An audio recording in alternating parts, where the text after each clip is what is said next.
Hazırsınız? Hə.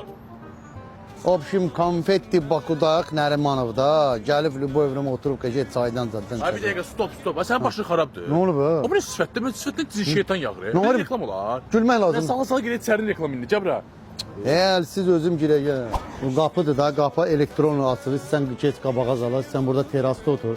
Orada otur. Yəni qalyanımız malum. Burada da personal oturur həmişə. Bir dəqiqə stop. Ha. Ha belə reklam olar. Nə olur? Ha. İstində ifadə belə cinayətkarlar oxşar. Buradan gedib orada bura obyektdir. Buranın daha gülərüz, daha belə şən.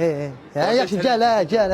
Bura əsas zalımız, əsas zalda cəmaət oturur. Yəni mehribançılıqdır, əsas gülərüz personaldır, müştəri məmnuniyyətdir. Nə ağacsan, gözün ayağın altın görmür səni. Nə danışsan səsini saxla. Nə danışsan səsini saxla, nə deyirsən? Bir dəqiqə mən görmür.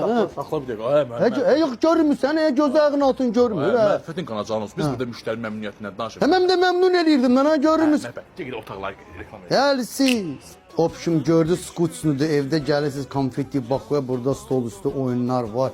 Nerdidir, dominosudur, okeydir. Nerede oynamak isteyen məhəbbədə istəyir uzun, istəyir gödə, istəyir xaçapuri. Abi bir dəqiqə stop. Sən neyinisən mən? Sən başın xarabdır. Bir reklam olar. Elə lazımdır. Deyirsən ki, dostlar, konfetti Bakuda, hətta soslu oyunlarımız da var. Okeyimiz də nerede? Sən mən bilə bilirsən, gedək kabinetlərə. Şimağardan deyiləm mən. Su açıldı. Bu da kabinetlərimizdən biridir. Gəldən göstərir.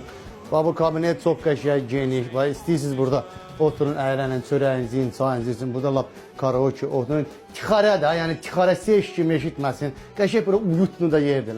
Lazım olsa söhbətinizi eləyin. Əsas nədir? Əsas... Abi bir dəqiqə stop. Sən başın xarabdır. Bir reklam olar.